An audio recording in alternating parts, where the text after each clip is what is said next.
لما تتعامل مع مطور لازم تقرا وتفهم المطور اللي انت بتتعامل معاه ده هو اتجاهه ايه. المطور لما يبيع المشروع كله بسعر محروق، الراجل ده مستحيل يبني. ما هو بكل الاشكال المطورين اللي موجودين وباعوا باسعار محروقه عشان هم ما عندهمش الخبره الكافيه وكانوا بيستعينوا بمديرين قطاعات هدفهم البيع، ولا مدير قطاع موجود دلوقتي في وقت البيع بتلاقيه موجود في نفس الشركه. اذا الموضوع كله كان هدفه ايه؟ ان انا اعمل عمليه بيع. دلوقتي المطور اللي عمل عمليه بيع ده بيقول يا ريتني ما بعت اصلا، يا ريت كانت معايا الارض بس نفسها والحاجه كلها ملكي والوحدات نفسها كلها ملكي. فدور على الاستمراريه. النجاح ما بيطلعش باسانسير، النجاح هو عباره عن سلالم انت بتطلع خطوه بخطوه بخطوه بخطوه بخطوه. فكره الثراء السريع دي فكره بتوقعك على مدار التاريخ كله. المفروض ان الطبيعي ان انت تبيع المشروع بتاعك على هيئه مراحل. حصل لا قدر الله اي ظرف في البلد، انت لسه عندك مرحله واثنين وثلاثه واربعه في المشروع، فتعرف ترد الخساره بتاعتك، فتعرف تبني المشروع اساسا.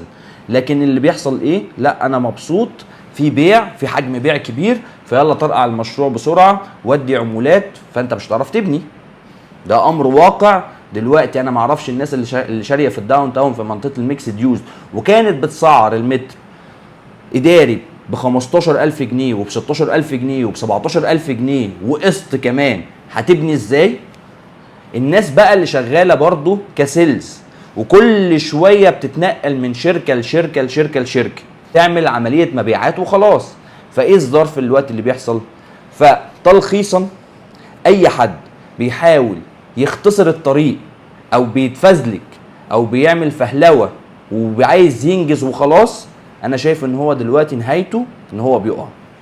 طيب اعمل ايه دلوقتي بالنسبه للظرف اللي انا فيه؟ انا هقول لك وجهه نظري في التعامل في السوق دلوقتي في مصر. انا دايما بتعامل مع الجنيه حاليا ان هو بورصه، فلو انا مش فاهم في البورصه اترجم الجنيه ده لحاجه ملموسه.